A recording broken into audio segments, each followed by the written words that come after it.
Economic disadvantage plays an extremely critical role in the founding journey. What you bring as a baggage from how you grew up, you kind of never get loose of it. Just for that, they quoted us 16.5K. I looked at this email. I was like, what? Yeah, the paper mail that you get from authorities, which you sometimes really don't understand, is like, am I getting money back? Do I have to pay money, or are they sending me to prison? So sometimes what people think, investing in diverse founders is charity. No, with diverse founders, you will have access to so much more diverse ideas. Yeah.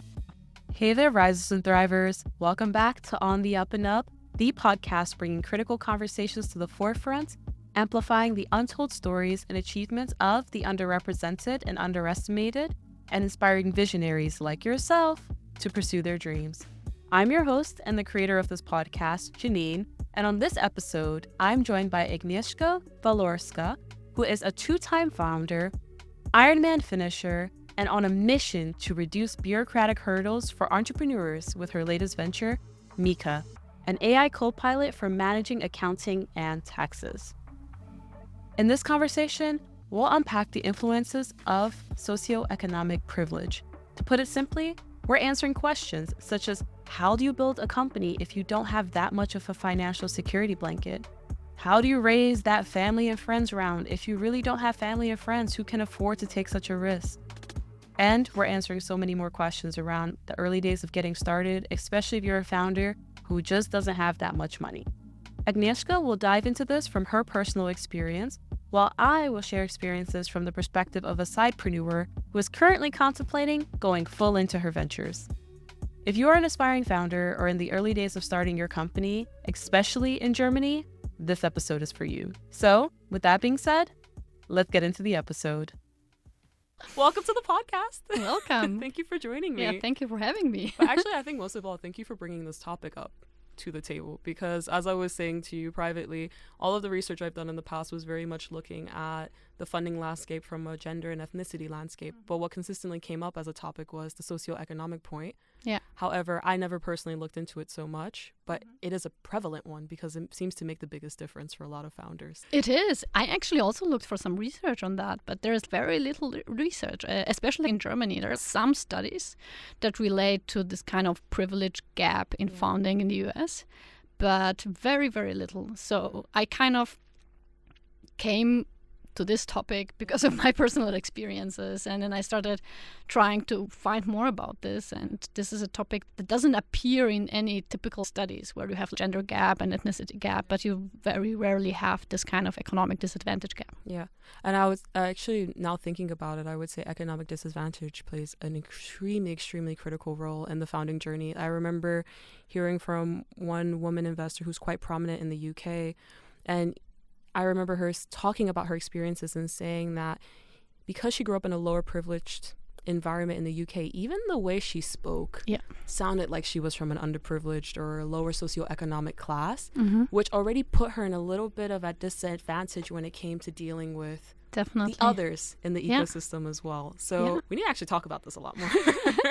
Yeah, absolutely. And you have this in Germany as well. Of course, like, there are many different reasons why you might sound differently. I mean, I'm an immigrant, so I'm obviously sound slightly different. Maybe not that much anymore, but especially when I came to Germany.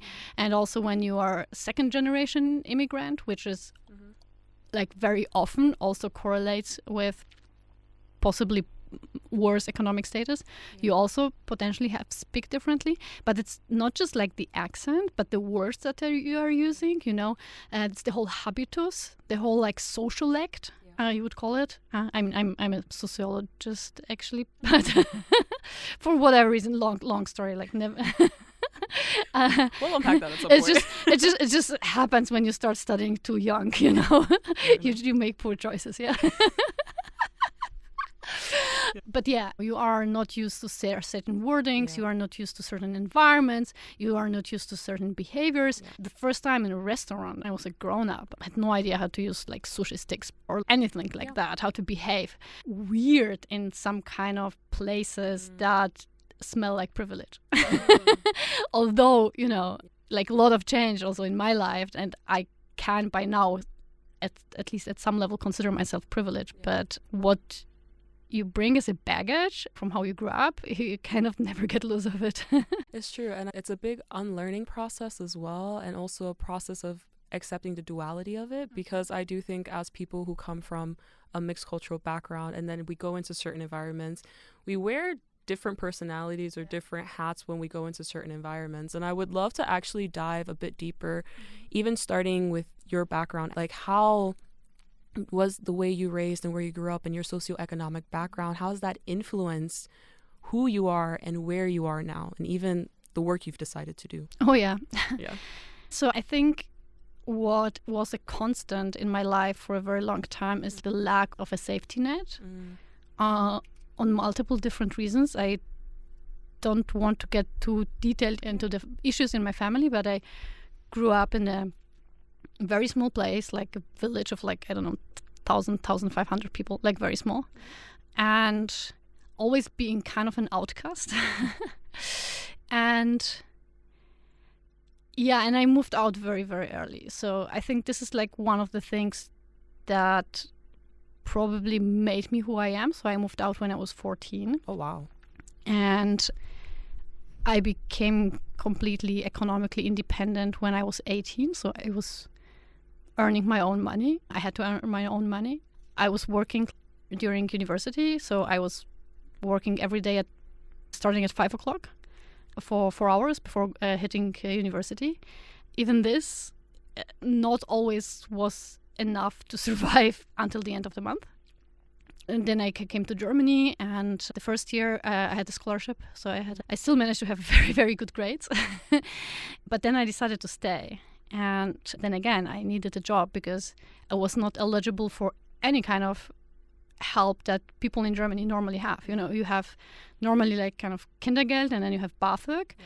Back then I was not eligible for any of this, so I had to earn like everything that I had.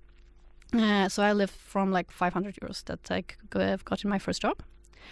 And I think this just made me like extremely resilient and made me be able to do quite a lot from a very little.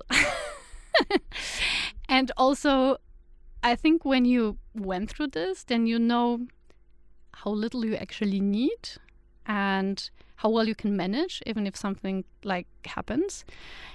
And that was probably also how I started my first company. Back then, it was like, I don't have anything to lose anyway. Okay, that's interesting because, you know, I always hear that. Because a part of me feels like you can go two ways when you've gone through so much of not having a safety net. So I always see this oftentimes with first generation migrants, right? And then their kids. Usually the parents are just like, you know what? Work, save your money, stay at that stable job, continue doing that, you know?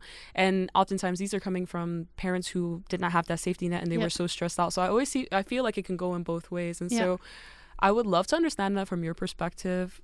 Did it feel like you were taking a risk, or did you really, like you just said, it felt like, well, I'm already at zero, so how much worse could it get? That was more or less that. I mean, I was probably not at zero. I had a job that I quit. But yeah, it was like, but partly I had also no idea. Fair. Did you think it was going to be really easy to do it, or like were you very optimistic about the process, and then were you shocked by the reality once you started your own company, or what was that like? kind of. Yeah. I mean, I think I didn't understand also like how the whole social security system in Germany works. I didn't understand a lot of things. I didn't understand. I really didn't understand a lot of things,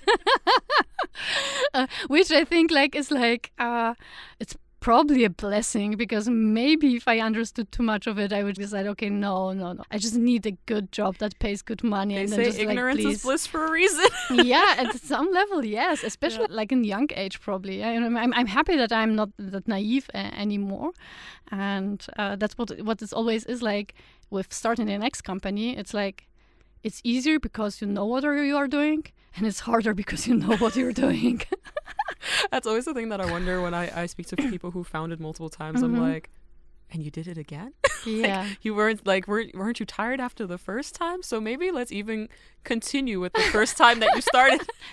You started the journey. What was that like? I mean, did you already have the idea for the business when you were getting started? And what was probably the biggest shocker the first, like in the beginning, especially in the first couple of months?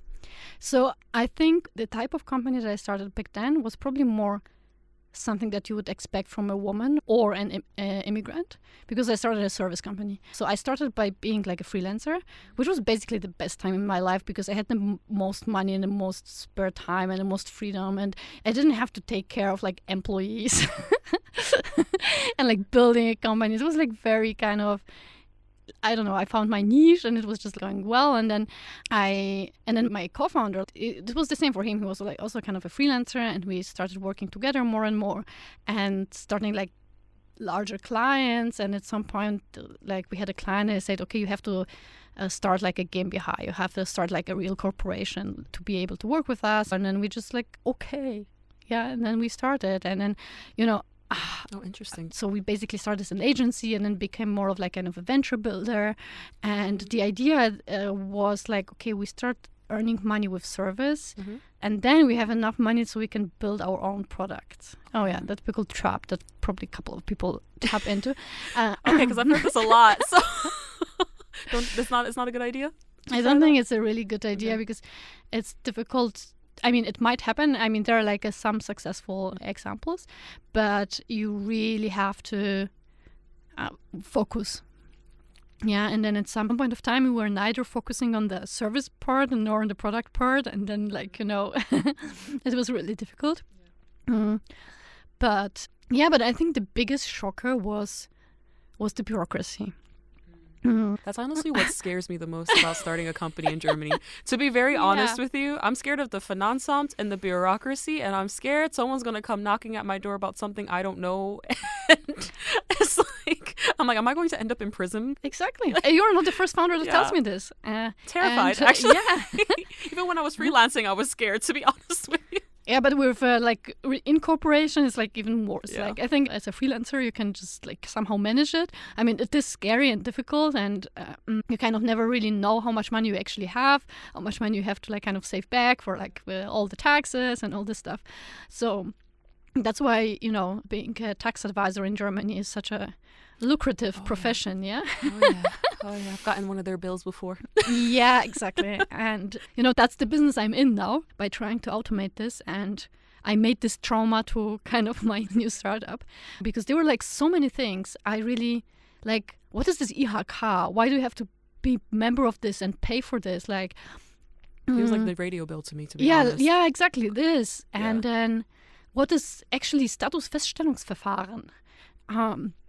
Like all these things, like when people ask me what I learned from my first business is like, first, do your Statusfeststellungsverfahren, which is like the clearance with the social insurance authority, because if you have a company and you are not a sole owner of this company, but you have investors or you have a co-founder and you are kind of 50-50, then the social security authorities, they basically have to confirm your status, either you're like self-employed or you're just normal employee, and depending on this you have to pay like also social security or not.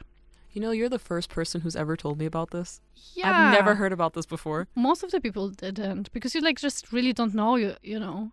And it depends on like how your contract is formulated and also on your shareholder agreement. But it's obviously disclaimer, it's not a tax advice or legal advice. Yes, of course. You know? We're just talking about our experiences here. I'm just talking about my experience, yeah. And especially this is like kind of complicated because this is something where you need a lawyer to create these documents correctly, but you also want to check potentially with your tax advisor. So it's like something like you really don't know who is the one who would advise you best on this.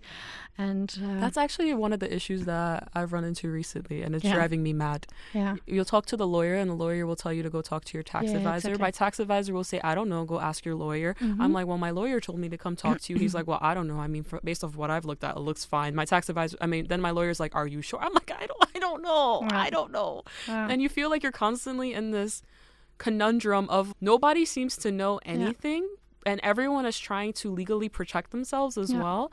And so it makes it actually really unnerving to try to be a founder. And it makes it really unnerving to try to just set up a basic GmbH, a basic structure. And there's been so many times where I've had conversations like, should we just set this thing up as a Delaware LLC in the States and call it a day? Because this is mad. But this will create another different issues when you live here. That was what I learned too.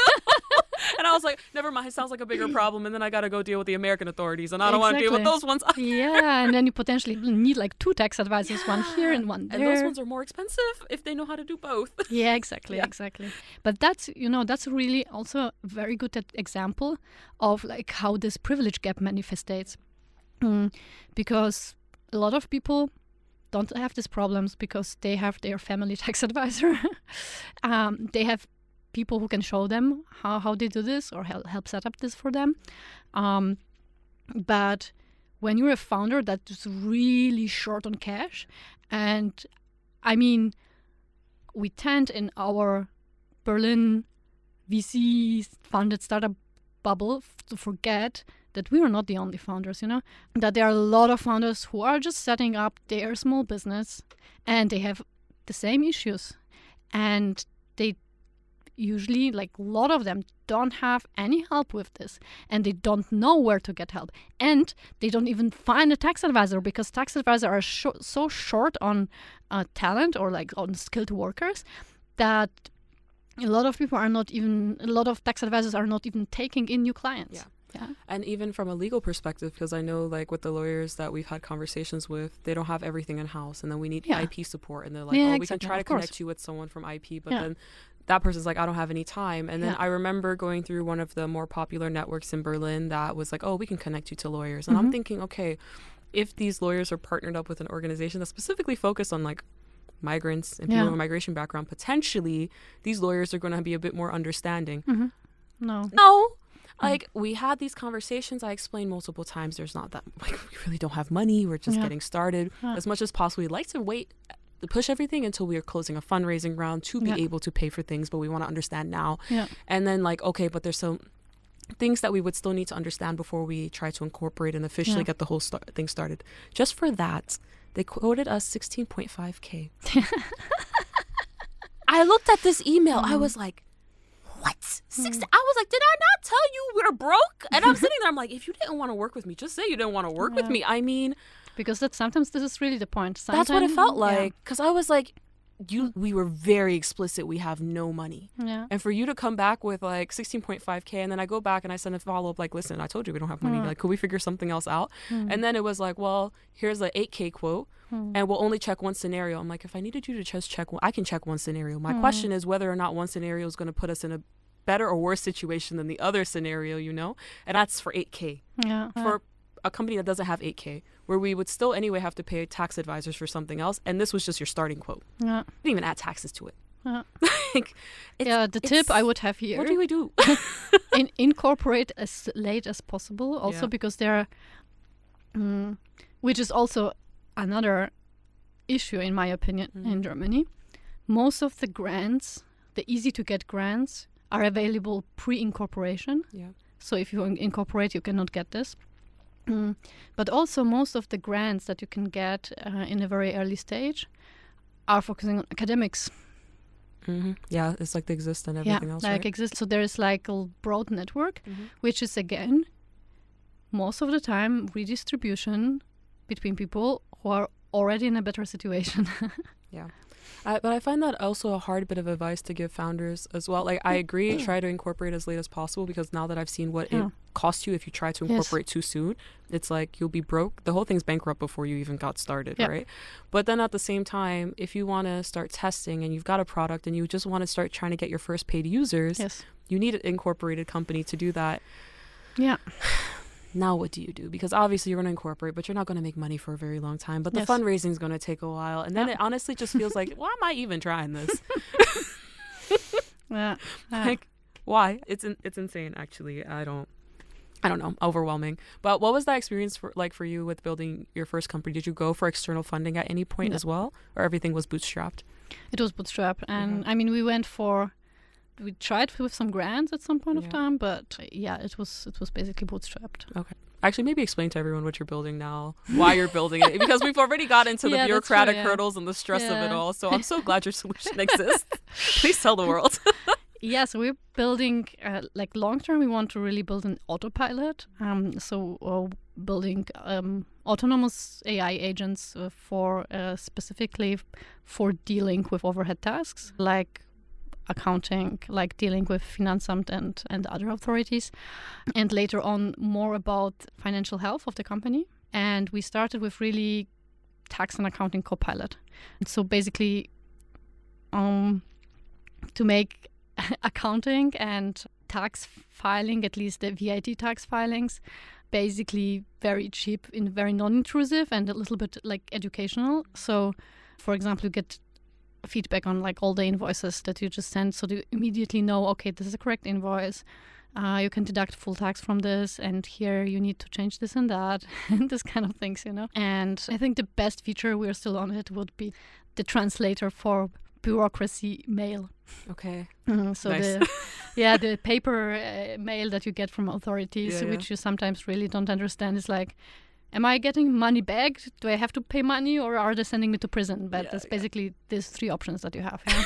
And then you give it to your German friends. Your German friends are like, "That's not German." Exactly. That just really doesn't matter. I do speak German, but I do not speak bureaucrat. No, it's a whole other level. And does that mean then through your tool that a founder then could manage it themselves, or would they still have to be going back and forth with their tax partner and all of those things? You will still, like, the goal is that you, for certain simple business constructs, so like most of the businesses, that you will not need tax advisor for everything that's accounting and tax filings. You will still need a tax advisor for tax advice. Yeah. Because right now, most of the cases, you are not getting any tax advice from tax advisor, because the tax advisor is so busy doing your accounting and yearly closing that they don't have the capacity, and you don't have the money to pay them, because you're already paying them so much for the basic groundwork. And we don't want to vilify the tax advisors. I don't think they are the villains here. They are kind of also, you know, part of the broken system. And that is so complex. I think it's really wonderful that you're building that solution, because obviously then it alleviates the basic workload that we probably give to tax advisor, because we're super scared to go deal with it ourselves. They could not then focus on more serious cases, so you do take a bit of a workload burden off of them as well, which is a win-win on both sides. And I'm curious about how you got started with that process, because congratulations, you've got co-founders now. But when I was speaking to you a couple months ago, you did not have co-founders. No. I always hear in the ecosystem, don't be a solo founder, it's already like a minus mark. And then you've got the other aspect of having to finance yourself in those early days, which, congratulations, you also closed a round. So we got to talk, because you talked about your resilience in the very beginning, and that is coming through.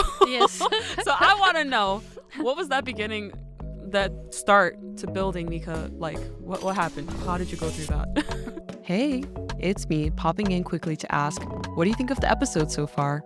Feel free to share your thoughts by leaving a comment or review. Also, it would mean the world to me if you would follow, like, and subscribe to On the Up and Up. This simple act helps us to grow. Thank you in advance, and back to the episode. That. Oh, it was also a little bit complicated. Yeah. Everything was complicated. So I actually started with someone else. Also someone from also very unprivileged background. And I mean, I don't want to talk about him too much, because, you know, that's his thing to do. But he decided at some point to quit and to prioritize like his family. Fair. Which I totally, you know, I can totally understand. I'm definitely not holding it in any ways against him. And we basically started getting some customers and basically like figuring it out with them and doing their accounting for free. Oh, nice. Because they couldn't find a tax advisor. Fair enough, that makes sense. And learned a lot. And then, you know, it was a very difficult phase when he quit. Because, I mean, we didn't have that much money. And it was like kind of the question, do I basically do we liquidate everything and I start over? Or do I try to manage with this little money that we still have and a couple of clients and fundraise alone? And I can tell you, fundraising as a solo founder, a woman, a migrant, I don't know if there's like a category that's from 1 pro mile or something like this that's successful in this kind of setup. Yeah. That's a tough part to be in. So that means you chose the second scenario to continue building it on your own. Yes. Which I even just talking about the aspect of like don't incorporate it till you've got the funding in and everything. So that sounds incredibly stressful, actually. So what was that? What was that process like? Getting the investors on, what were those early conversations like? How did you organize yourself? Because you've got a company to run. And even now, like as I sit here preparing myself to go on this venture, I sit there and I'm like, okay, fundraising truly is a full-time job. Like people weren't lying when they said that's a full-time job. So how did you split yourself between the business and fundraising at the same time? So I decided, for example, not to onboard more customers. I was kind of low level building a proof of concept, like more on the technical level. So this was like the priority. I had an accountant who was serving the current clients. So he was doing a very good job and also managing these clients a little bit. Obviously, it was not perfect, but you have to forget perfection when you're solo. So I basically really focused on fundraising. And so we already started fundraising with my previous co-founder, and obviously when he quit, it all didn't happen. But it was not, his quitting was not the only reason why it didn't happen. And so what I did is, like, after I revamped the business model, after I made a new plan, had some, a new deck and some proof of concept, I basically went back to some of the investors that I had the conversations before and with whom I engaged on a personal level. With whom I had the impression these are people I come along with. These are people where I don't have to pretend to be someone else. And just reach out to a couple of, like, a selected number of people and focus mostly on them. Okay, so you didn't really take like a spray and pray method and reach out to a lot of people at the same time. No, that would have killed me probably. I mean, I took intros if they happen. I talked to a couple of people, to a couple of new people, but I really mostly focus on talking again and staying in touch with people where I had a very good feeling. Before you had that A list of people you wanted to reach out to, what was that process like? So how did you find them? And try to get intros. It's always getting intros. Yeah, it's always really getting intros is so much better. We were approached by a couple of them because, if you have something like stealth in your LinkedIn profile, that then the people reach out to you. Interesting. I mean, most of cold stuff doesn't work. And what would you say has been the most shocking aspect of the fundraising period for you? Was there anything that you expected to be easier that was harder? Anything that was you thought would be harder that was actually easier?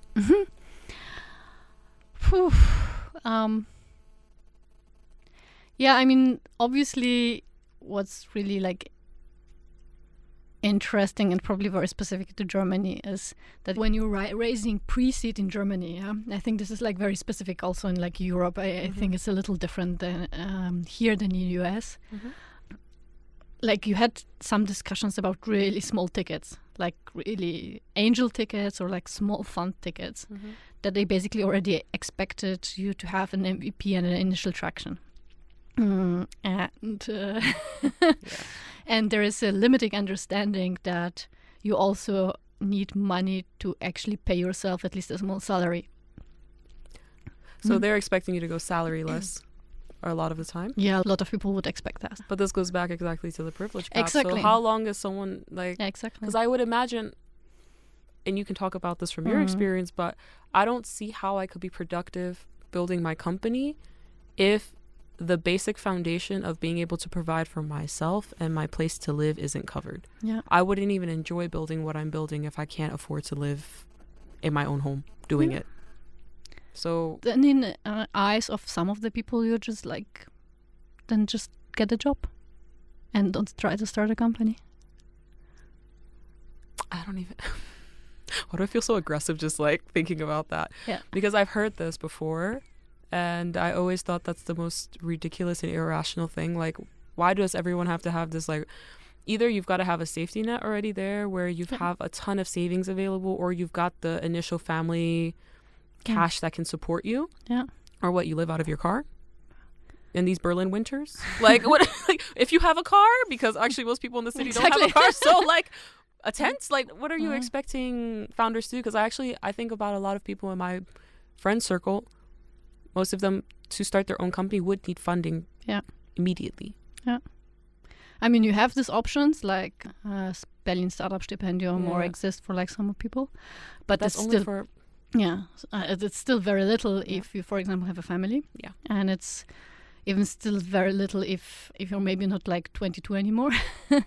But yeah, that sometimes, I mean, obviously when you raise like pre-seed, no one expects you that you don't pay yourself anything. Yeah. But earlier on, your salary shouldn't be the first thing that you pay money for. Interesting. Yeah. That's such an interesting statement. I don't know why I'm having such a hard time coping with that, because a part of me is like, my brain is the reason why this thing works, if that makes sense. Like, not to sound arrogant. Actually, I don't even think that's an arrogant statement. My capacity to go out, find the partners, the clients, to build the product, like, all if I'm a technical person, being able to code it, it's my brain being able to do that. So why would the person not be paid for that? That's really fascinating. And on the same time, most of the VCs would also accept the whole team already being full-time. That part, which was, like I said to you, something that I was also very surprised to hear as well. But also, I think this has to do with the risk-averse nature of the German market. Yeah. Because while you have such a good safety net in Germany when you're an employee, you basically have none of the safety net when you're an entrepreneur. So, for example, the only way, if nothing changed, so that's my current state, to get, for example, Arbeitslosenversicherung, so like the kind of job loss security, is to be either employed or as a founder you can pay like kind of this voluntary insurance, but only if you started your company after being unemployed. So you have to be unemployed first to be, and then start your company, and then you'd be able to. Exactly, and then you'd be able to pay a certain amount as kind of this unemployment insurance. Yeah. Fascinating. Yeah. And with health insurance, it's like also one of the big issue, because if you're an entrepreneur, and we talked about this Statusfeststellungsverfahren, if the social security authorities decide that you're independent, that you have to go for the private insurance. Yeah. But you can't leave private insurance and go back to the normal one very easily, right? Like, at least I remember doing my own research on that, and I was like, I might as well stay here. Yeah, only if you are under 55 and become unemployed. Yeah, exactly. Those were the criteria. Yeah. And I feel like these are the things that, it's like the mad mind map. Like, you're sitting there and it just feels extremely overwhelming, even from a health insurance perspective. Like, when I think to myself, okay, I want to found, and I even remember like when I was transitioning jobs in the 15 days between when I did and I didn't have a job because I was transitioning to the other one, the health insurance made sure to come bother me about that whole situation and prove to them a bunch of documents where I was like, for 15 days, just tell me how much I owe you. Can we call it a day? Yeah. So then you think to yourself, like, okay, you're doing this bigger thing, and it really feels daunting. It is. So I ask you on a personal level, how does that feel for you? And I mean, you've been an entrepreneur for a very long time now. Like, when you were building your current company, how was that for you on a personal level? Because I can imagine that was incredibly nerve-wracking. And also, like, how did you cope? Like, did you have any tricks, like ways of therapy? Therapy, okay, fair. I was thinking I need to get back into it. So and my husband. Okay, that helps. And meditation and sports. Yeah. So I think it is like, it is slightly easier now because know a lot of things that I didn't know back then. And like, I had situations in my first company where it really hit me hard. Really hit me so hard. And especially one issue with the social security, where exactly the situation happened. You said you really didn't know that you did something wrong, and this could have ruined me. Yeah. And this is really funny because I actually discussed with one very privileged investor, and I explained a couple of these things, and he was like, yeah, that makes sense. I never thought about this. It's like, because I said that my company was almost insolvent, and he was like, yeah, but it's just your company. Yeah, I mean, yeah, but I don't have anything else. Yeah, I was like, what do you mean? yeah.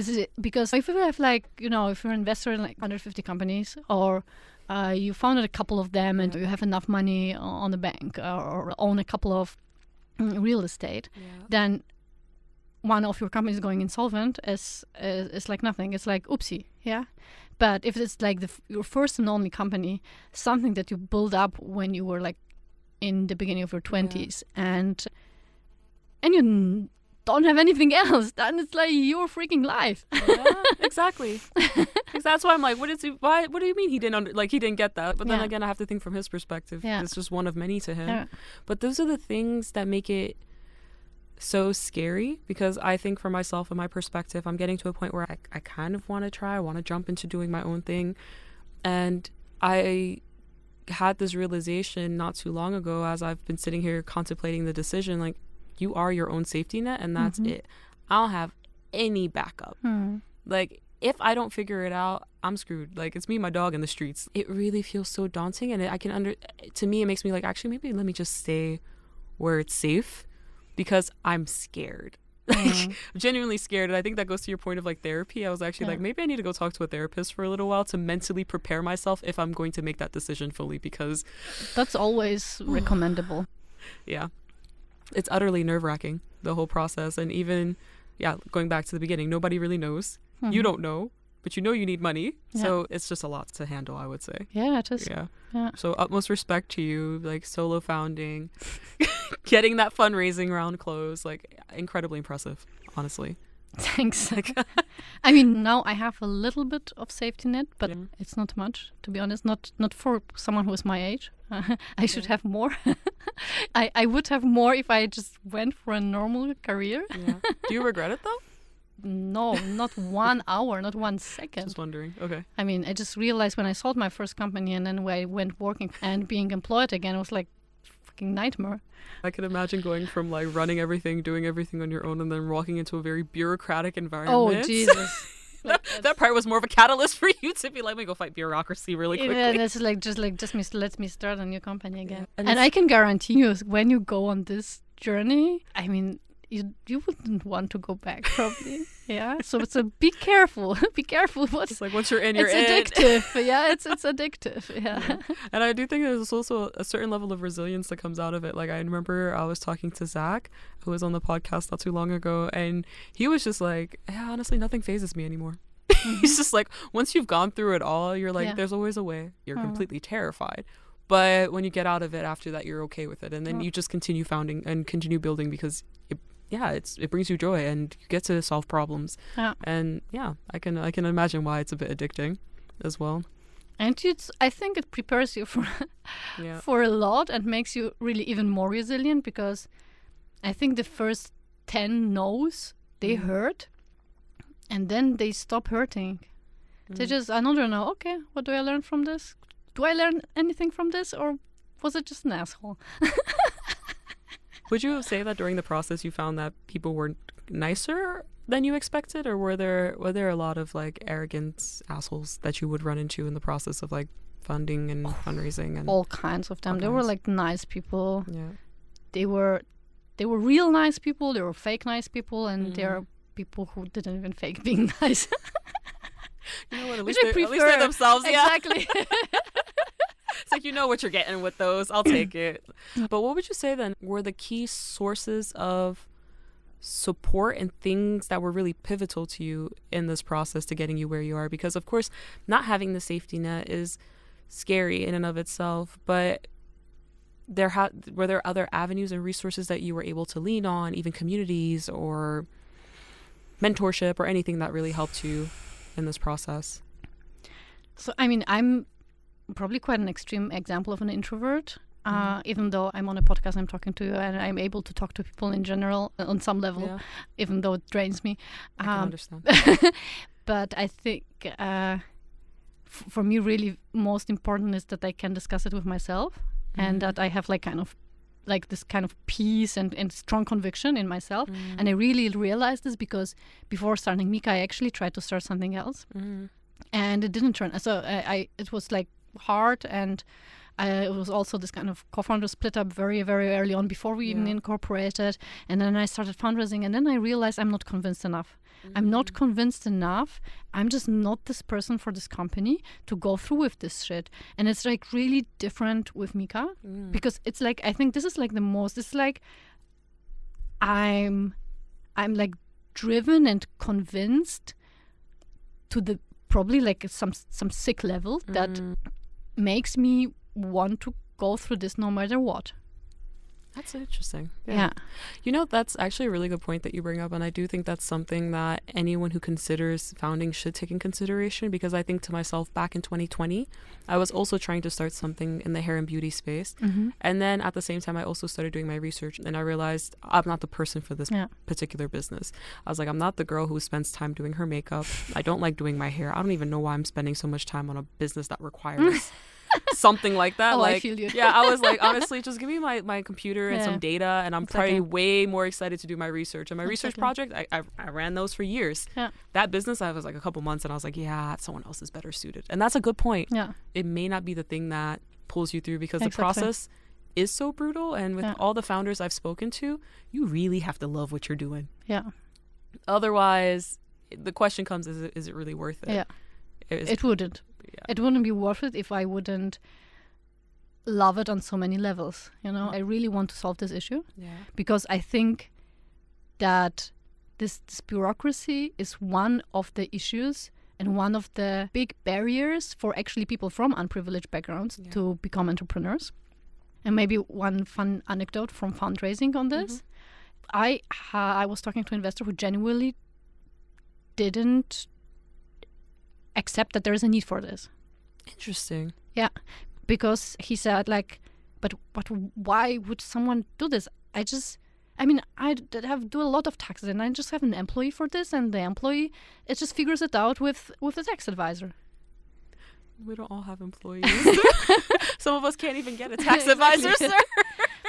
Like a huge example of like privilege, and like, you mean, I'm not, I don't, it's not my intention to like shit talk investors on like giving me feedback, because I think like I can totally agree if someone says, okay, I don't know, you cannot monetize it for whatever level, blah blah, you cannot scale it enough, you cannot internationalize with this, you need this, you need this issues, you need this issues, blah blah blah. There are like thousands of issues with every business model why it can fail, but this topic not being an issue is definitely not one of them. I was going to say, I think he just made it very clear he's not your target audience. Yeah, but I mean, investors shouldn't be my target audience, you know? They shouldn't be at all. But that's very true. And that's, I mean, privilege is privilege, right? Like, I don't think it's a negative. I mean, it's a negative for some circumstance, but it's not to shit on someone who has privilege or push someone down who doesn't have it. It's just the fact of the matter. And the question is, what can we do to fix it? And to fix it, you have to recognize that it exists, you know? And that's tough, because I feel like oftentimes when it comes to topics around people with lower socioeconomic backgrounds, a lot of the issues that they face are not addressed because they're not in the position to make those decisions. And so what I wonder to myself, especially when I look at a economy like in Germany, where it's really dependent on migration. The entrepreneurial ecosystem is pushed a lot by migration. I wonder to myself, like, and maybe this is a question for you, in the perfect environment, the perfect utopian situation, what could we do to be giving people a better safety net? Or what do you wish you would have had to make that process easier for you in your founding journey? I think having something that's simpler, that you don't need basically an army of lawyers and tax advisors and whatever. You know, if this was just easy to start and to close a company, because closing a company is even more difficult. Oh, I didn't know about that part. Oh God, that's a whole other podcast episode. Don't get me started. Still closing my old one. Oh, wow. Yeah. So if you had like more transparency and more like easier way to start, and if this kind of rules, like even this having like different different social security and health insurance systems depending on if you're an employed or if you're an entrepreneur, you know, and then being so hard to switch between the two of them, which potentially, you know, if you're an employee, you're basically never left alone. If you're a founder and something goes wrong, you go directly to Hartz IV, basically. Okay. You know? If you don't have your own backup and so on. And that's why so many people, especially from the unprivileged backgrounds, just don't even start, because they just like, okay, I cannot afford to stay there with nothing. When you come from a family that has money, it's like, okay, you still don't have to change anything in your kind of in your life. You're still set, you know? No, that's true. And the thing is, like, I know for me, when I think back to how I grew up as a child, it was very financially tight. Like, we just didn't have money. And so a big mental hurdle for me is the thought of going back to that again. Especially, like, it's like, my mom did not work this hard to get me to this point in my life for me to have to go and potentially have absolutely nothing, or be put into a situation where I would have to go back to her and ask for money or something again, where she also herself doesn't really have much. So now I've not only put myself into a situation where I can't provide for myself, but I'm also now making myself a liability to somebody else. And that is sometimes the thing that I think people forget. It's like, the process of me deciding to go found on my own actually potentially means that I'm putting other people in a detriment. Yeah. And we don't consider that a lot of the times. That's true. Yeah. And that's the added stress as well for a lot of people in that process of trying to found or take that path too, which we kind of have to do something about. Yeah, instead you were expected to round the friends and family round. It's like, okay. My friends and family going to be fundraising for themselves. Yeah. Yeah. No, it's so true. But yeah, I think we're getting towards the end of the conversation as well. And maybe it was a question to you. How do you hope that your success and also what you're building, how do you hope that inspires others, but not only inspiring others who are fellow founders, but also inspiring those who maybe not necessarily see that there's a problem? Yeah. I think this is like one of the important points to just people please see that there is something, that there is a topic. You know, we are now realizing that we need more representation of women. And this representation hopefully will lead to more diverse founder teams, which right now is still not happening. And we would need a similar representation. For example, with VCs, we just need people like me, for example, there. People who just realize that there are also different problems that can be solved. And by the way, I don't expect charity.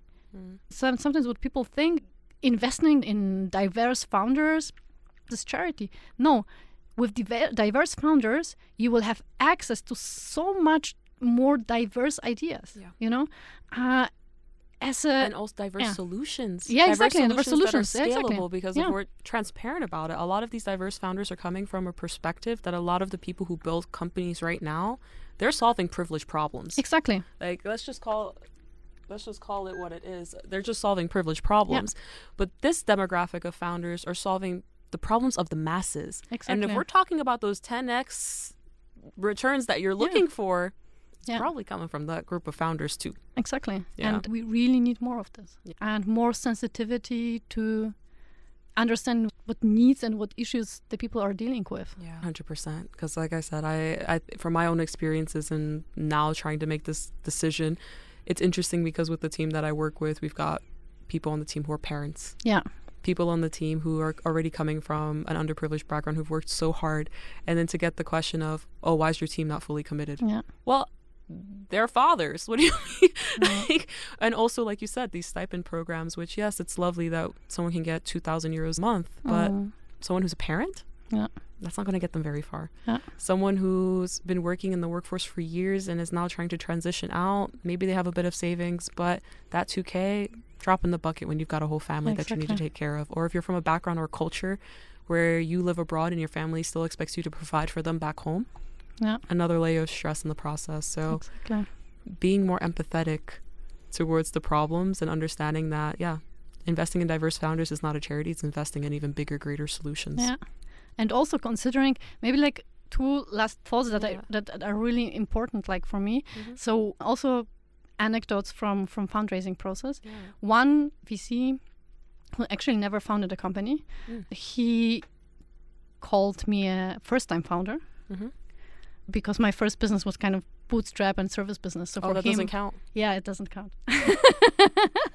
So one thing, which is like, okay, I wish you bootstrap your first business from nothing and, employ a couple of people and run it for like a number of years. This teaches you actually a lot, and it teaches you also you actually are spending your own money, which means you don't spend it respectfully. You spend it respectfully, because like for them, like repeated founder would be someone who already raised VC money. And the other aspect is like signaling, which we also realize. So on my decks, I'm basically also signaling privilege because they want to see that you're smart and that you're resilient. But it's much nicer for VC's eyes to see resilience like, okay, I run a couple of Ironmans. Yeah, that's resilient. But it's resilient, but resilient on a certain level of privilege. Yeah.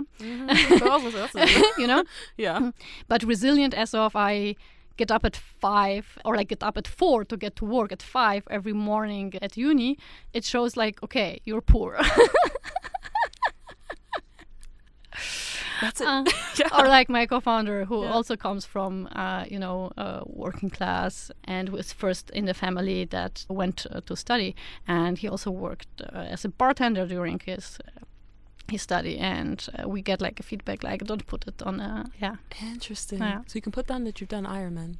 But you can't put down the real. You probably don't. I mean, the Ironman is also real, but it is. Yeah, I'm just, to me, like, to do an Ironman is a privilege. Like, exactly. The expense of it all, the cost of all the training and the things that you need, and I'm like, poof. So we have to be resilient and have some cash to invest into this. Absolutely mad. But I'm so privileged and grateful that you're bringing this topic to the table as well, and that you brought it to me to discuss, and your resilience through everything shines through with, honestly, between the marathon that you were running, like all the like the physical challenges you put yourself through, but also the resilience that you've shown in your day-to-day, bootstrapping your first company, going through starting this one off solo, getting the fundraising. It's a testament to your resilience, and your background and everything shows. So I'm really grateful that you did bring this topic up. And is there any last points that you want to say before we wrap up this conversation?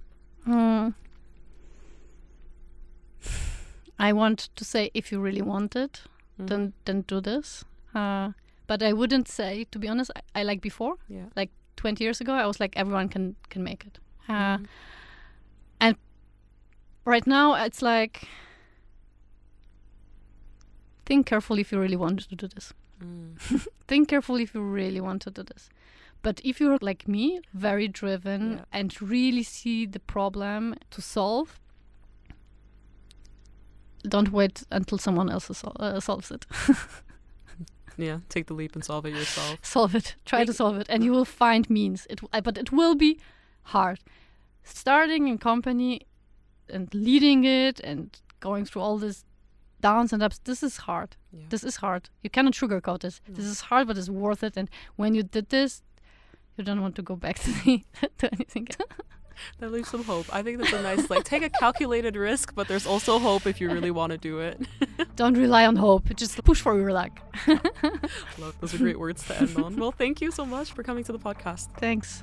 Thanks for having me. Well, there you have it, folks. Pick a problem that you really care about. Think very, very carefully about whether or not you want to start a company. And if you do decide to do so, give it your absolute all. Don't just hope that it's going to work out. To all of you that tuned in for this episode, thank you. I hope you found it insightful and inspiring. Before you head out, please remember to like, follow, and share on the Up and Up. These small actions make the world of difference. Thank you in advance. As always, onwards and upwards, y'all, and I'll speak to you soon.